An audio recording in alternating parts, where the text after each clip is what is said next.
तो बिहार में जेडीयू से इस्तीफा देकर बीमा भारती ने आरजेडी का दामन तो थाम लिया और इसी के साथ इंडी गठबंधन में सीटों पर पेच भी फंस गया।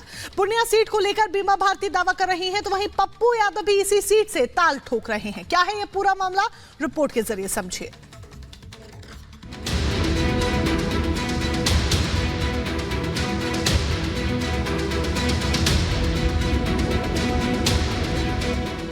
देश में लोकसभा चुनाव होने जा रहे हैं, तारीखों का ऐलान हो चुका है। कहीं टिकट बंटवारे का खेल जारी है तो कहीं टिकट के लिए भागम भाग दिखाई दे रही है।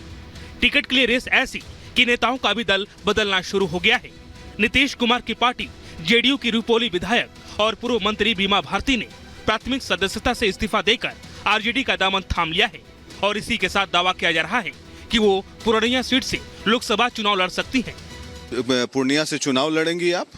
हमारे राष्ट्रीय अध्यक्ष नेता विरोधी दल तेजस्वी जी और हमारे पूर्व मुख्यमंत्री राबड़ी देवी जो माता है, जो उनका आदेश होगा उसका पालन करेंगे। जहाँ टिकट मिलेगा तो लोकसभा लड़ेंगे। चाहती हैं पूर्णिया से चुनाव लड़ना? बिल्कुल लड़ेंगे। हमारे चुनाव आरजेडी के टिकट पर बिल्कुल लड़ेंगे। हमारे नेता का आदेश होगा तो लड़ेंगे।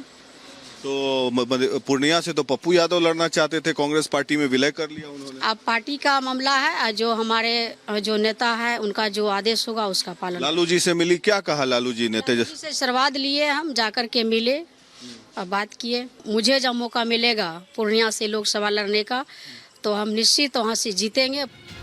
4 दिन पहले जापका कांग्रेस में विलय करने वाले पप्पू यादव भी पूर्णिया से लोकसभा चुनाव लड़ने का दावा कर रहे हैं, लेकिन बीमा भारती का आरजेडी में आने से पप्पू यादव की चिंता बढ़ गई है और ऐसे में आरजेडी और कांग्रेस में तकरार होने से इंडी गठबंधन में दरार बढ़ती नजर आ रही है। ऐसे में क्या माना जाए, क्या कांग्रेस में जाकर पप्पू यादव फेल हो गए हैं? जन अधिकार पार्टी का कांग्रेस में विलय होने के साथ पप्पू यादव की सिर्फ और सिर्फ एक ही डिमांड थी कि उन्हें पूर्णिया लोकसभा से महागठबंधन उम्मीदवार बनाया जाए। इससे पहले भी वो यहाँ से सांसद रह चुके हैं। पिछले 3-4 महीनों से इस इलाके में पसीना भी बहा रहे थे, लेकिन लालू यादव ने पूर्णिया सीट को बीमा भारती को टिकट देने का फैसला लिया है। तो क्या लोकसभा चुनाव से पहले जेडीयू में फूट पड़ गई है? क्योंकि पप्पू यादव ने भी सोशल माइक्रो ब्लॉगिंग साइट पर पोस्ट कर अपनी मंशा जाहिर कर दी है। पप्पू यादव ने लिखा, मर जाएंगे कांग्रेस नहीं छोड़ेंगे, दुनिया छोड़ देंगे पूर्णिया नहीं छोड़ेंगे। कांग्रेस ने बिहार में अब तक सीट शेयरिंग पर कोई फैसला नहीं लिया है। इधर महागठबंधन में शामिल लेफ्ट और आरजेडी अपने अपने दावे के मुताबिक सिंबल बांटना शुरू कर दिया है। कांग्रेस की ओर से सीनियर लीडर बोलने तक तैयार नहीं है। ऐसे में पप्पू यादव का सियासी भविष्य दांव पर लग गया है। Bureau report, Republic Bharat. बात भारतीय जनता पार्टी की भी कर लेते हैं। आज जारी होगी भारतीय जनता पार्टी की 5वीं लिस्ट। बीजेपी की सीईसी की बैठक में मंथन हुआ। दरअसल बीती रात सीईसी की बैठक होती है, देर रात तक ये बैठक चलती है, 3 घंटे से ज्यादा का वक्त, और सीईसी की बैठक में मंथन हुआ। 5 राज्यों के उम्मीदवारों का आज ऐलान होना है। यूपी की 10 सीटों पर भी मोहर लगेगी। सूत्रों के हवाले से बड़ी जानकारी आप तक पहुंचा दें कि जिन 5 राज्यों के उम्मीदवारों का ऐलान होगा उसमें उत्तर प्रदेश की 10 सीटें भी हैं, और इसके अलावा जो राज्य हैं वो भी हम आपको बता दें, बंगाल, राजस्थान समेत राज्यों की तमाम ऐसी सीटें जिन पर मंथन होना है।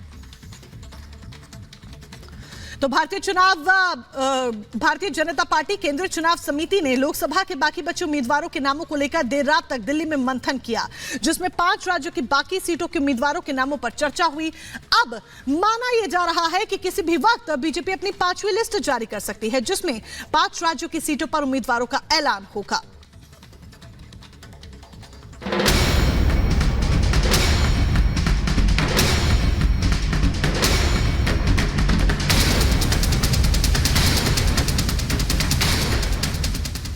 लोकसभा चुनाव की रणभेरी बच चुकी है।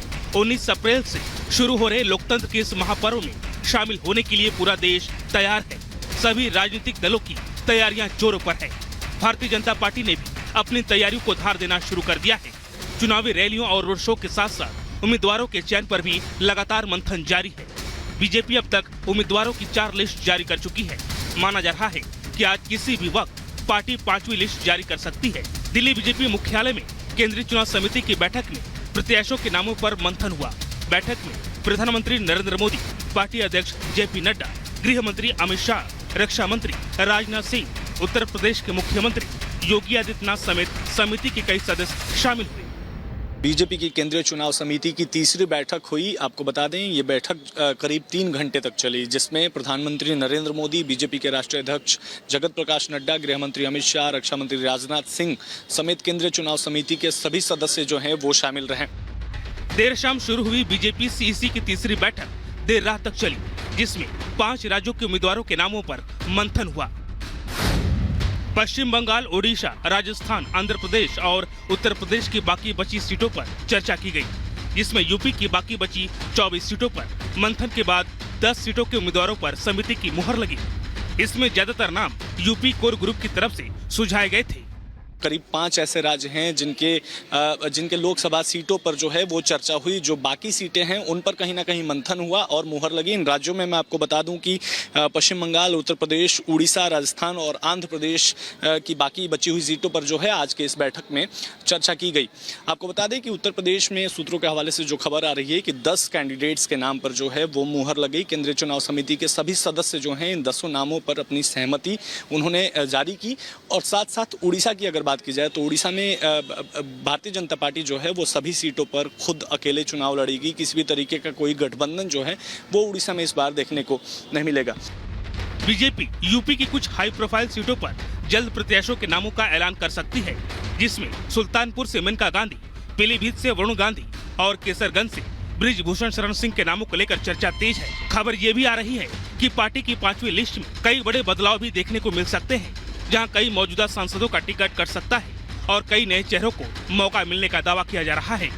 Bureau report, Republic Bharat.